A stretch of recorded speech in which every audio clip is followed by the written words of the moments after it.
빗속을 뚫고 오시느라 수고 많으셨습니다.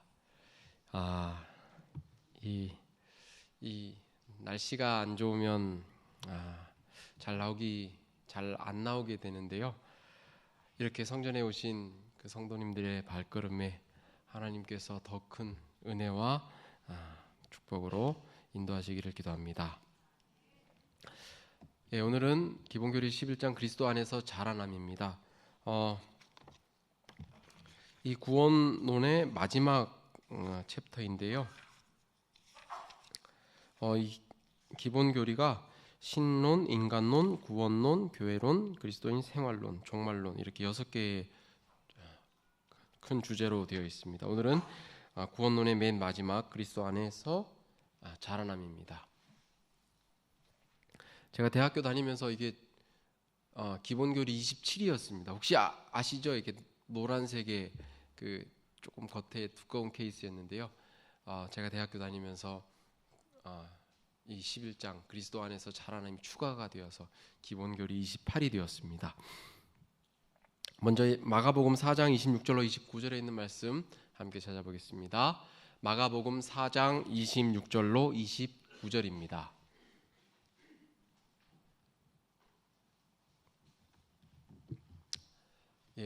화면도 보시고 함께 읽도록 하겠습니다.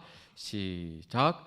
또 가라사대 하나님의 나라는 사람이 씨를 땅에 뿌림과 같으니 저가 밤낮 자고 깨고 하는 중에 씨가 나서 자라되 그 어떻게 된 것을 알지 못하느니라. 땅이 스스로 열매를 맺되 처음에는 싹이요 다음에는 이삭이요 그 다음에는 이삭의 충실한 곡식이라. 열매가 익으면 곧 낫을 대나니 이는 추수 때가 이르렀음이니라. 이 말씀은 오늘 새벽 기도 때 묵상한 말씀입니다. 오늘 이 11장이 자라남, 그리스도 안에서 자라남인데요. 이 자라남, 이 새벽의 말씀이 연관이 되어서 이 말씀을 본문의 주제로 정해봤습니다.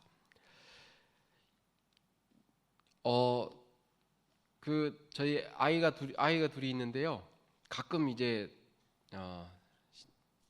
부모님을 뵈러 가거나 처가에 가면 키가 많이 자랐다고 그런 이야기를 하시더라고요. 근데 저는 매일 보니까 잘 모르겠어요. 크는지 안 크는지. 콩나물을 보면 그렇죠. 처음에는 작았는데 시간이 지나면 물은 이렇게 다 빠지는 것 같은데도 시간이 지나면 콩나물이 이렇게 자라난 것을 볼 수 있습니다. 혹시 키 컸으면이라는 이 프로 혹시 장난하십니까? 이 개그 프로인데요. 키가 별로 크지 않아서 키가 컸으면 좋겠다는 것을 이렇게 꽁트식으로 만든 건데요. 혹시 나는 키가 더 컸으면 좋겠다 하시는 분 계십니까? 네, 여기 손 드신 분들 하늘나라 가시면 아담의 키만큼 커진다고 하니까요. 하늘을 고대하시길 바랍니다. 텃밭에 혹시 이게 무슨 싹인지 아십니까?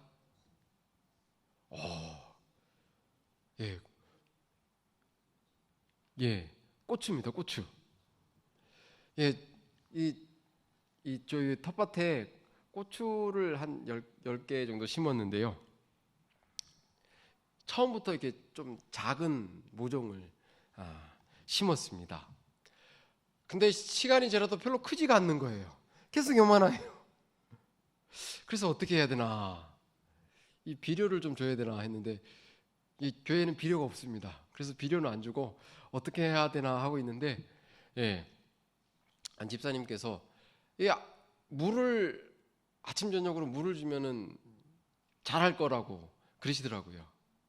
그래서 그 말씀대로 아침 저녁으로는 못 주고요. 한 3일에 생각날 때 5일에 한번 이렇게 물을 줬습니다. 물을 줬더니 2, 3주가 지나니까 부쩍 이 키도 컸고요. 또 고추도 이렇게 열려가지고 달려서 자라나는 것을 볼 수 있었습니다. 농사의 재미가 이런 건가 보다.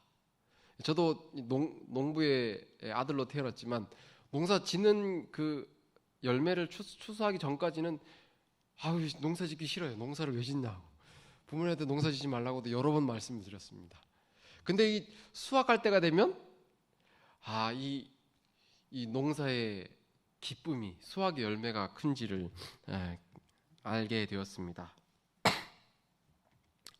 농사의 재미, 키뿐만 아니라 식물뿐만 아니라 하나님께서는 영적으로 성장하기를 원하십니다. 마치 자식의 키가 크면 부모의 마음이 어때요? 왠지 좋아요. 내 자식이 이만큼 컸다 하면. 이 부모님보다 더 크면 어때요? 너 왜 내보다 더 커? 이렇게 하시는 분 계십니까? 그렇지 않잖아요, 그렇죠? 자식이 키가 크면 좋잖아요. 마찬가지로 하나님께서도 저와 여러분의 영적인 키가 자라나기를 원하신다는 사실입니다. 어떻게 하면 영적으로 성장할 수 있을까요? 오늘 그것을 좀 살펴보겠습니다. 먼저 기본신조 11을 좀 읽어보도록 하겠습니다. 예수 안에 있는 이 새로운 자유 안에서 우리는 매일 기도를 통해서 그분과 교제하며 그분의 말씀을 먹으며 그 말씀과 그분의 섭리를 명상하며 그분을 찬양하며 예배를 위해 함께 모이며 교회의 사명에 참여하며 그분의 품성과 같아지는 데 이르도록 성장하라는 요청을 받는다. 그분의 구원에 대해 증언하는 일과 우리 주변에 있는 사람들에게 사랑의 봉사를 하는 일에 우리 자신을 드릴 때 성령을 통해 계속적으로 우리와 함께 하시는 그분의 임재는 매 순간마다 매일 그것을 영적 경험으로 전환시킨다. 여기에 오늘의 말씀의 핵심이 다 들어가 있습니다. 이 파란 부분을 참고하시면 좋겠습니다. 기도로 교제하고 말씀을 먹고 말씀과 섭리를 명상하고 찬양하고 함께 모이고 사명에 참여하고 구원에 대해서 증언하고 또 사랑의 봉사를 하는 일. 그냥 봉사가 아니고 사랑이 들어갑니다. 사랑의 봉사를 하는 일. 그리고 그분의 임재를 느낄 때에 영적으로 우리가 경험을 매일매일 이루러 올 수 있다는 것입니다. 먼저 그리스도 안에서 자라나기 위해서는 무엇이 가장 먼저 되어야 될까요?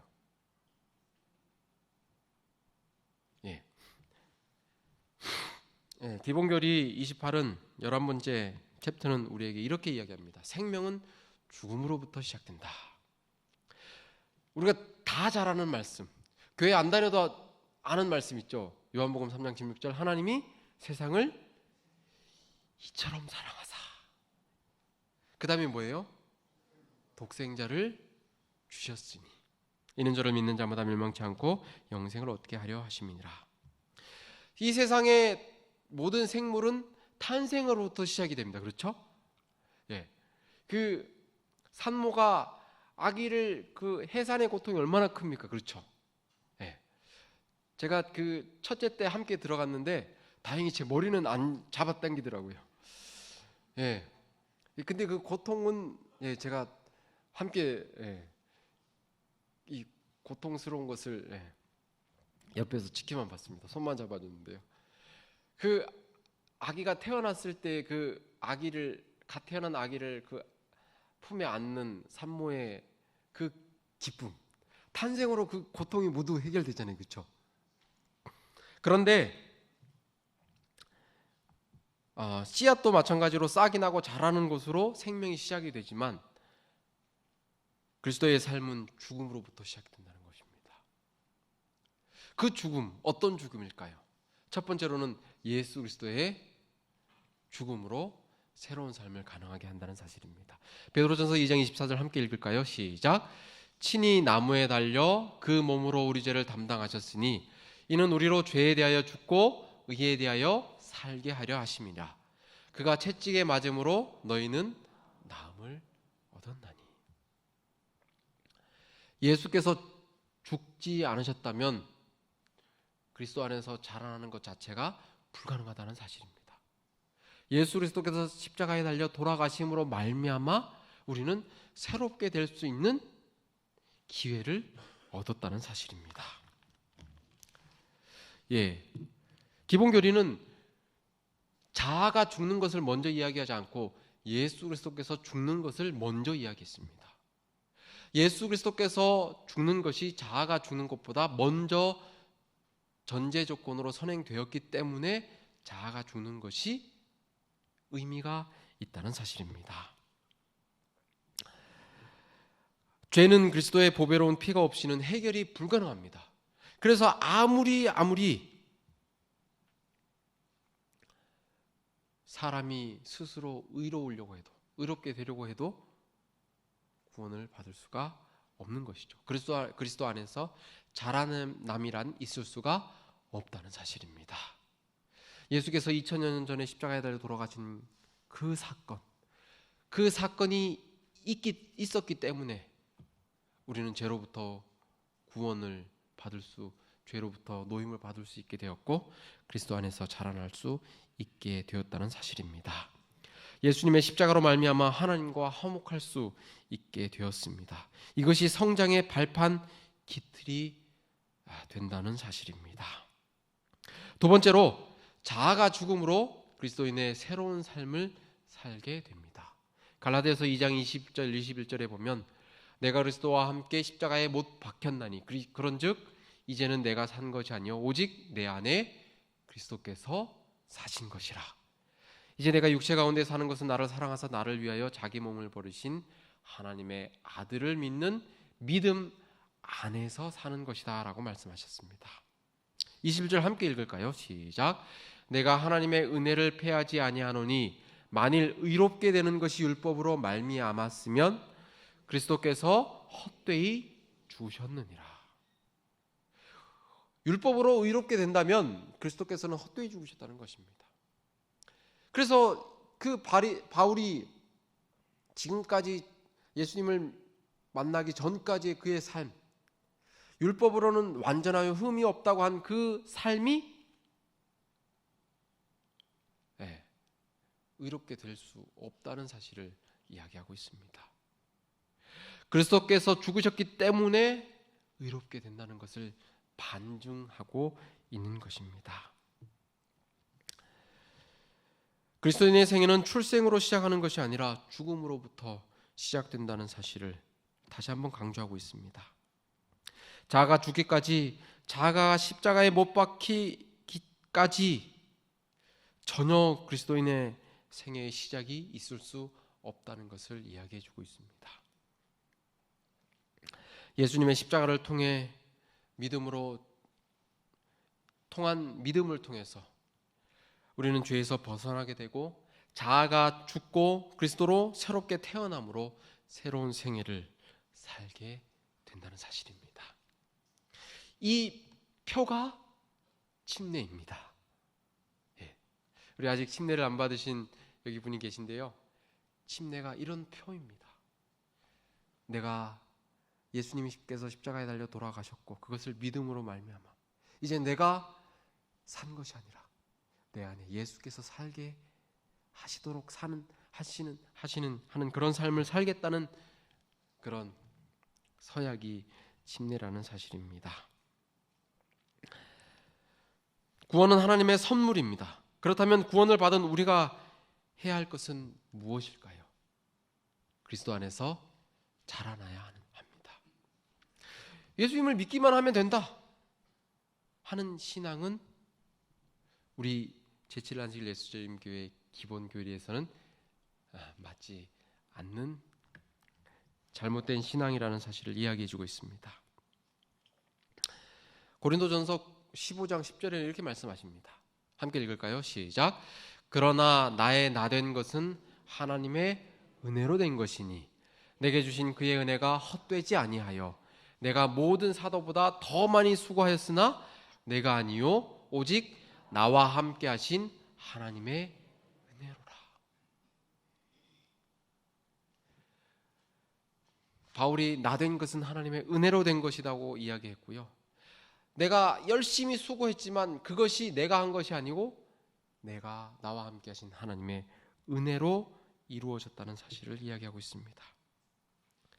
헛되고 공허한 삶을 살기 위해서 은혜를 받은 것이 아니라 내재하시는 그 은혜의 힘에 의해서 성령의 열매가 그 맺힌 그런 삶을 위해서 은혜를 받았다라고 고백합니다. 이걸 반대로 이야기하면 뭐냐면은 우리가 하나님께로부터 그리스도의 은혜를 선물로 받았는데 우리가 그대로 있다면 그것은 은혜를 받은 것이 헛된 것이 될 수 있다는 것이죠. 그리스도의 은혜를 선물로 받았다면 우리는 어떻게 된다고요? 자라나야 된다고요. 성령 열매가 맺혀야 한다는 사실입니다. 그래서 바울은 신자들에게도 마찬가지로 하나님의 은혜를 헛되이 하지 말라고 권면하고 있습니다. 고린도후서 6장 10절입니다. 우리가 하나님과 함께 일하는 자로서 너희를 권하노니 하나님의 은혜를 헛되이 받지 말라. 어린아이가 자라지 않고 계속 그대로 있으면 어떻게 될까요? 부모의 마음은 녹아내립니다. 어떻게 하면 자랄까? 예, 요즘은 참 키가 큽니다. 그렇죠? 고등학생, 대학생들 보면 저도 제 때는 작은 키는 아니었는데요. 우러러 봐야 됩니다. 왜 이렇게 키가 클까요? 예, 잘 먹어서 그렇습니다. 영양분이 아주 요즘은 뭐 못 먹는 아이들이 별로 없잖아요. 그렇죠? 예. 우리의 신앙도 우리의 믿음도 자라나야만 합니다. 그것을 오늘 이야기하고 있습니다. 만약 우리의 믿음이 신앙이 자라지 않는다면 하나님의 은혜를 헛되이 받은 것이나 마찬가지라는 사실이죠. 저 여러분의 믿음이 자라나게 되길 간절히 소망합니다. 이 비를 뚫고 오신 여러분의 믿음이 말씀으로 그리고 오늘 말씀을 통해서 자라나는 방법을 깨달으시고 실천하심으로 매일매일 매순간 그리스도 안에서 자라나시게 되길 간절히 소망합니다. 어떻게 하면 지속적으로 성장할 수 있을까요? 살펴보겠습니다.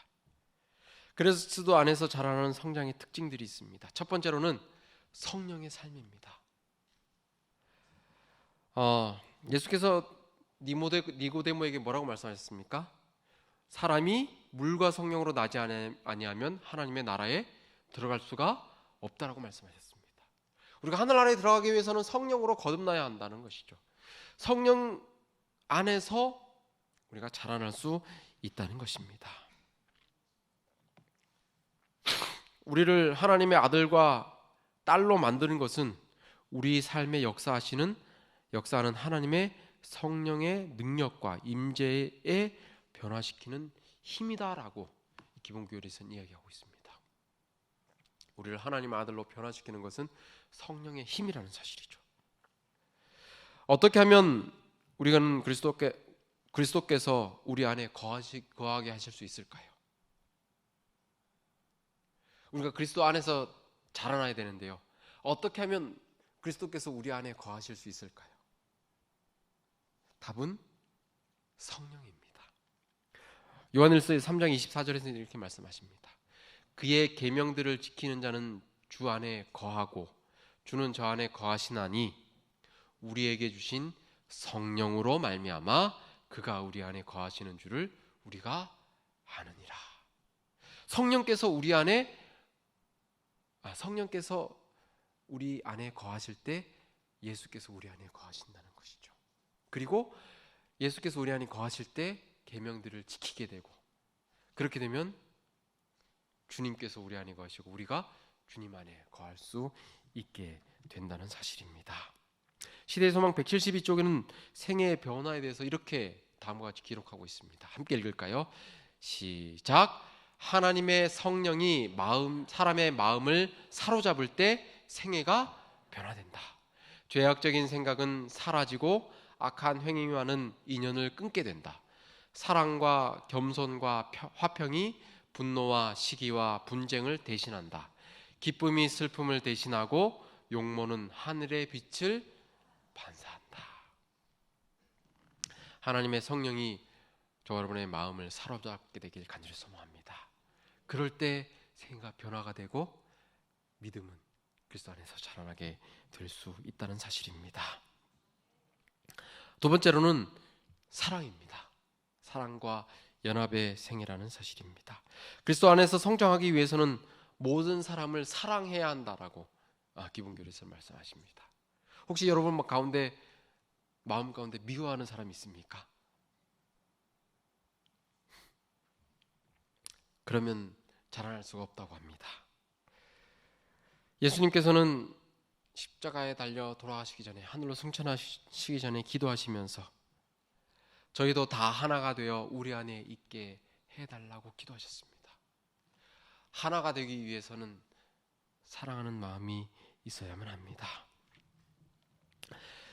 기본교리는 이렇게 기록합니다. 말씀합니다. 그리스도인 성장에서 사랑이라는 요인은 복음의 독특한 요소이다. 예수께서는 그것을 새 계명이라고 칭하셨다. 예수님께서 새 계명을 주셨죠? 그 새 계명의 두 가지는 뭔가요? 하나님을 사랑하고 내 이웃을 내 몸과 같이 사랑하는 것입니다. 사랑함이 없이는 결코 자라남이 있을 수 없다는 사실입니다. 아시겠죠? 자라나는 방법 두 번째는 뭐라고요? 사랑해야 된다. 이웃을 사랑해야 합니다. 기본교리에서 뭐라고 이야기하냐면 원수까지라도 사랑하라고 합니다. 원수까지라도. 예수님께서 십자가에 달리셨을 때 그 아래에 모인 사람들이 얼마나 많은 사람들이 모였습니다. 예수님을 조롱하는 사람들도 모였고요. 예수님을 십자가에 끌고 온 군병들도 있었고요. 예수님을 따라온 예수님을 따르는 제자들도 있었고요. 남녀노소 수많은 사람들이 있었지만 그들 모두에게 예수님의 십자가는 사랑으로 용서해 주셨다는 사실입니다. 그 사랑을 우리도 실천할 때 자라날 수 있다는 사실을 이야기해 주고 있습니다. 첫 번째로는 성령께서 우리를 자라게 하고, 두 번째로는 사랑이 우리를 자라게 한다라고 말씀합니다. 세 번째로는 연구하는 생애입니다. 잘 먹으면 어때요? 키가 큽니다. 요즘 아이들 이렇게 옆으로 막 퍼져요. 그러다가 어떻게 돼요? 그게 키로 간다고 그러더라고요. 제가 옆으로 좀만 더 퍼졌어도 더 컸을 텐데. 식물이나 사람이나 영양 공급이 잘 돼야지 키가 자라납니다. 영적인 성장도 마찬가지입니다. 어떻게 영적으로 우리가 영적인 영양분을 공급할 수 있을까요? 말씀입니다. 마태복음 4장 4절에서는 하나님의 입으로 나오는 모든 말씀으로 살 것이다 라고 말씀하셨습니다. 시편 기자는 시편 119편 11절에서 내가 주께 범죄치 아니하려 하여 주의 말씀을 내 마음에 두었다라고 고백합니다. 말씀을 마음에 두는 것, 이것이 그리스도 안에서 자라남의 비결이라는 사실이죠. 잘 알고 계시죠? 실천이 남았습니다. 어떻게 실천해야 될까요? 기본교리 195쪽은 이렇게 말씀하십니다. 우리 빨간색 한번 읽어볼까요? 시작. 성경을 손에 쥐라. 매일 성경을 연구하라. 기도로 성경에 접근하라. 하나님의 뜻을 알며 그분의 길을 추구하는데 이보다 더 좋은 길은 없다. 혹시 매일 성경을 손에 쥐고 계십니까? 자라나기 위해서는 매일 성경을 손에 쥐어야 한다는 사실을 기억하시길 바랍니다. 어떻게 해서든지, 요즘은 참 옛날보다 더 좋아요, 그렇죠? 요즘 이렇게 핸드폰을 딱 열면 말씀이 뜨게 할 수 있는 어플도 있어요. 핸드폰으로 성경을 통독할 수도 있고요. 우리의 마음만 있으면 말씀을 우리 손에서 놓지 않을 수 있다는 사실입니다. 자라남의 비결은, 자라남의 영양분은 말씀에서 나온다는 사실을 기억하시게 되길 간절히 소망합니다. 네 번째로는 기도의 생애입니다. 예, 기본교회에서는 기도의 생애를 여섯 가지 기본 원리를 말씀하셨습니다. 말씀이 우리에게 믿음에서 자라나게 하는 영양분이라면 기도는 뭘까요? 호흡입니다. 영양분보다 더 중요한 것은 호흡입니다. 그래서 데살로니가전서 5장에서는 쉬지 말고 기도하라고 말씀하시지 않았을까라는 생각을 해보게 됩니다. 예, 6가지 기도의 기본 원리를 혹시 메모하시고 실천하시면 좋겠습니다. 첫 번째로는 무시로 기도하고, 범사에 기도하라는 거죠. 쉬지 말고 기도하라는 것이죠.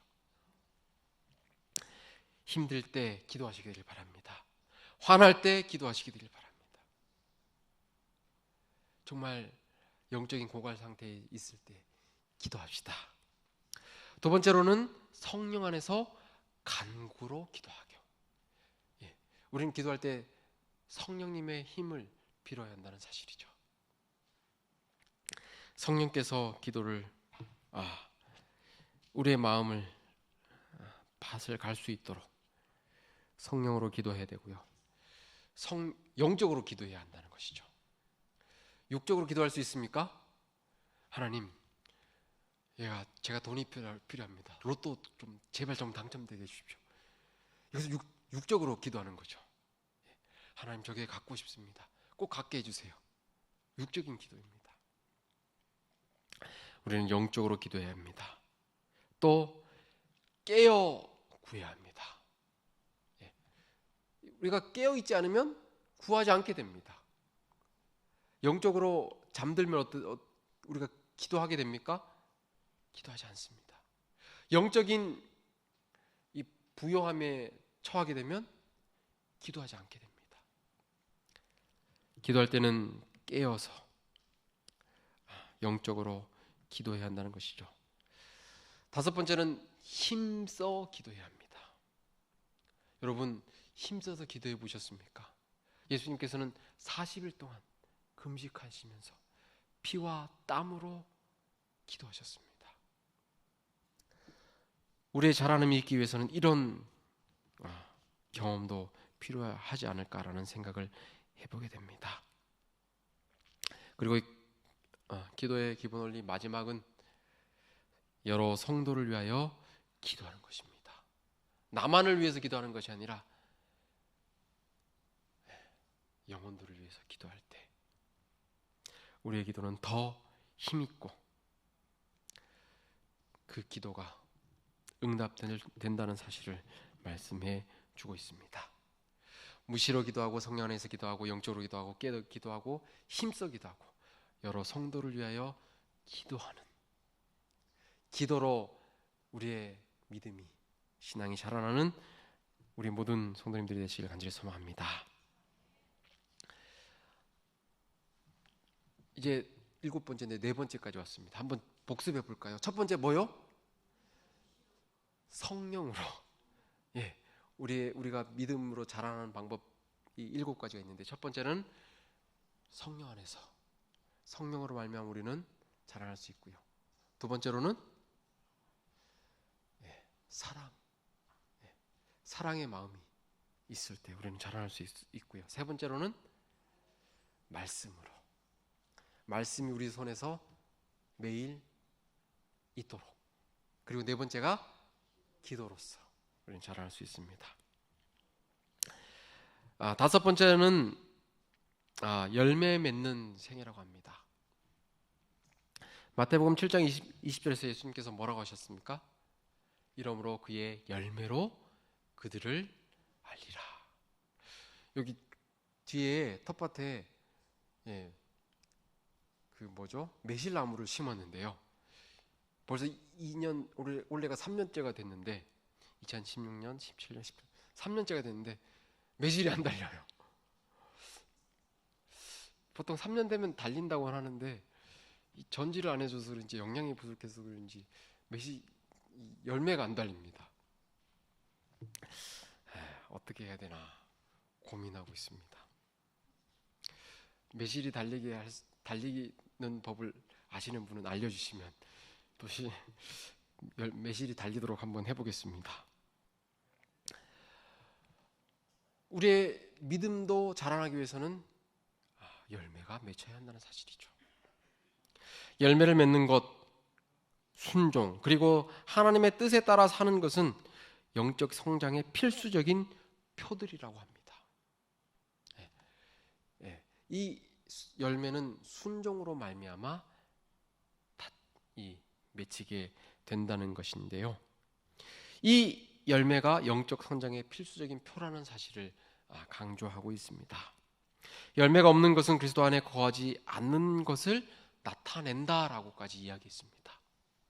과연 우리의 삶에는 성령 열매가 맺히고 있습니까?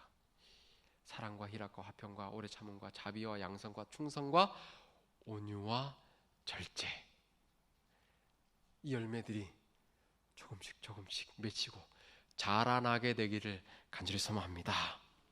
자라남의 다섯 번째는 열매를 맺히는 생애입니다.